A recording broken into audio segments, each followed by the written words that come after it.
So far we've seen how to start a new Drupal 8 project using tok-new and how to modify a Drupal configuration for Tokaido using the tokconfig command. In this video, we're going to look at more advanced configuration options because there might be some cases where tokconfig just doesn't expose enough flexibility for you to be able to do what you need to do.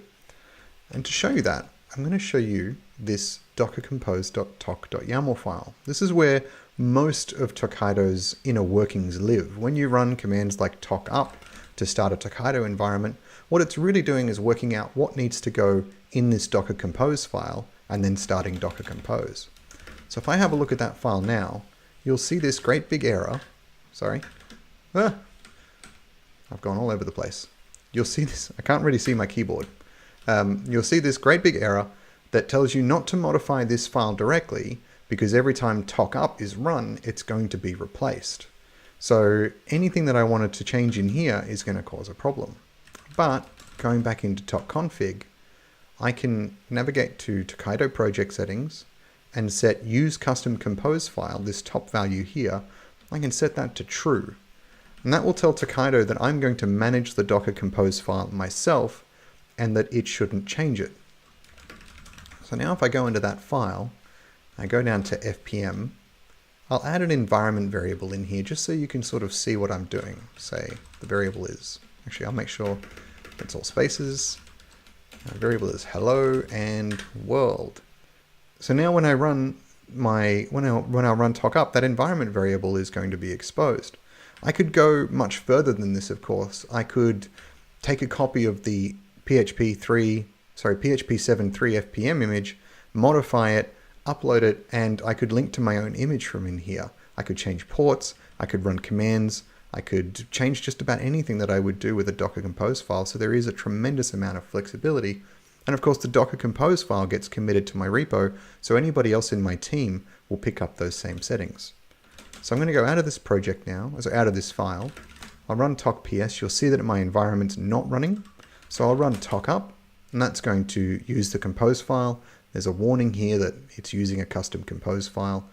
That doesn't really stop me from running any Tokaido commands like toksnapshot, toknew, tokup. All of those will still work perfectly fine. The only thing that might go wrong is if I try to use tokconfig to change a configuration setting that would have been put in the Docker Compose file. That's no longer going to work because that change won't be applied. All right, my environment's up and running.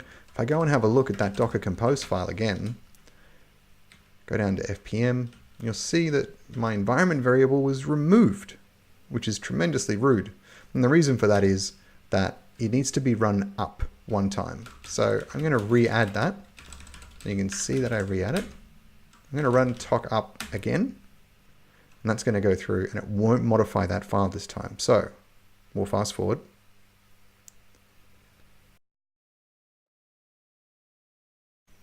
All right, so my environment's back up and running. If I look at that Docker Compose file now, go down to FPM, you'll see that my environment variable is still there. So that's something to keep in mind.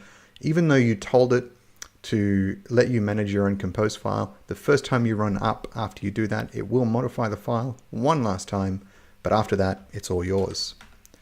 So if I go into my status report page now,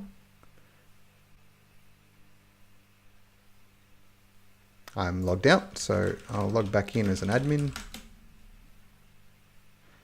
and look at more information. And there's my environment variable.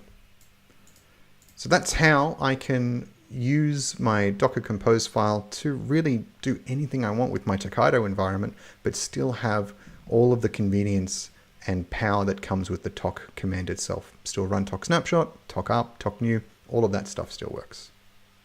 Thanks for watching.